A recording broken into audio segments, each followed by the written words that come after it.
네, 이수진 의원입니다. 야당이 하도 엉터리 같은 이야기를 계속하기에 대장동 개발 관련해서 말씀드리고자 합니다.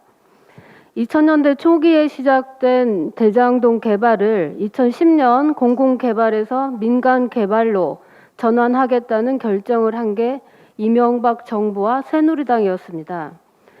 이후 대장동 로비 사건이 불거졌고 당시 새누리당 소속 의원의 동생과 LH 간부 등 9명이 구속됐었습니다.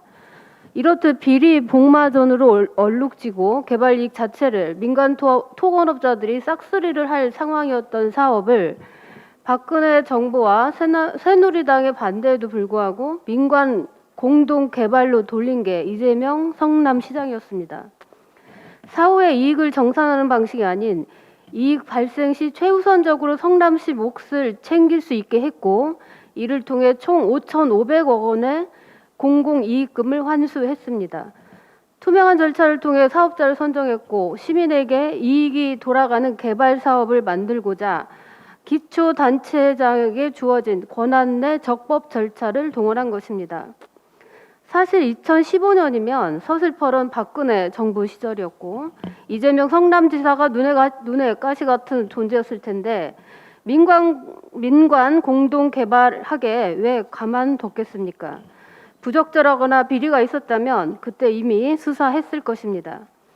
또 검찰 역시 2017년 표적 별건 수사를 시도할 만큼 이 지사의 범죄 혐의 찾기에 혈안이 돼 있었을 때였습니다만 대장동 개발은 논란이 되지 못했습니다. 그만큼 당시 이재명의 성남시가 적법 절차를 준수했기 때문입니다.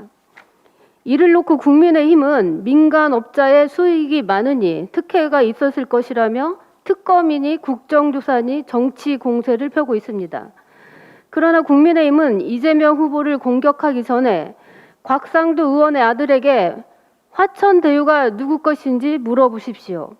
7년 일했으니 실소유주 정도는 알 겁니다. 또 원유철 전 의원이 화천대유의 고문으로 일하면서 어떤 일을 했는지도 조사하십시오. 혹시라도 대장동 개발로 불법적이고 부정한 이익을 올린 당내 인사가 또 있는지도 잘 찾아보셔야 할 것입니다. 무엇보다도 국민들은 국민의힘이 고발사주 범죄, 윤석열 후보자 가족 범죄를 덮기 위해 몸부림치고 있다는 것을 다 알 것입니다.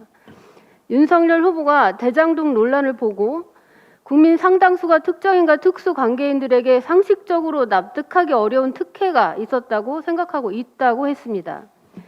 놀라울 정도로 정확하게 윤석열 본인 가족 사건들에 대한 국민들의 시각이 딱 이와 같습니다.